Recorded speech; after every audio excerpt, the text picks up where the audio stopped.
Ngayong araw nga pipinturahan namin tong kwarto na to. Ito na nga rin pala yung pinakamalaking kwarto dito. Kaya ito na rin yung magiging master's bedroom.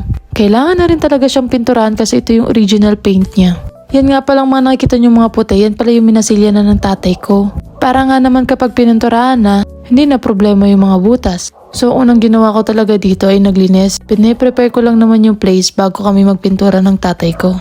Para naman walang dumikit ng mga alikabok o dumi dun sa pintura, diba?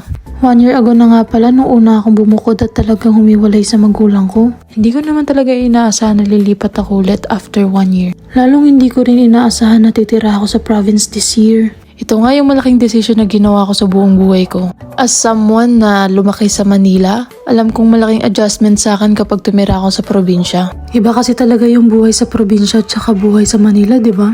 Maraming pros and cons, pero magaling naman tayong mag-adjust. Saan man tayo dali ni Lord, alam ko naman kasama natin siya. So bago pa talaga tayo tuluyang lumipat, kailangan talagang i-prepare yung place. Kumbaga pagandahin kahit papano. Kaya nga inuna natin gawin tong room. Para naman pwede na tayo matulog dito, diba? Para kahit may mga gagawin pa, okay lang. Sa totoo lang yung huling tumira rito, halatang walang pakialam sa lugar. Kasi grabe talaga yung mga sira at kalat, as in, parang wala rin tumira. Anyway, mabalik nga tayo dito sa pagpipintura. So katulad nga sabi ko sa inyo, yung tatay ko talaga yung kasama ko dito.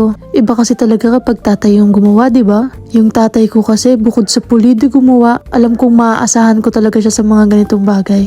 So yung pinagawa sa akin ng tatay ko, pinapinturahan niya sa akin yung mga edges. Para naman daw tuloy-tuloy siya sa pagpipintura. At hindi niya na problemahin yung mga corner na hindi naabot ng roller niya. In fairness sa ceiling, mataas kaya kailangan ko gumamit ng ladder. Believe din talaga ako sa mga gumagawa ng bahay kasi hindi naman pala talaga madali yung ganitong bagay, no? Pagpipintura pa nga lang itong ginagawa ko, nahirapan na ako.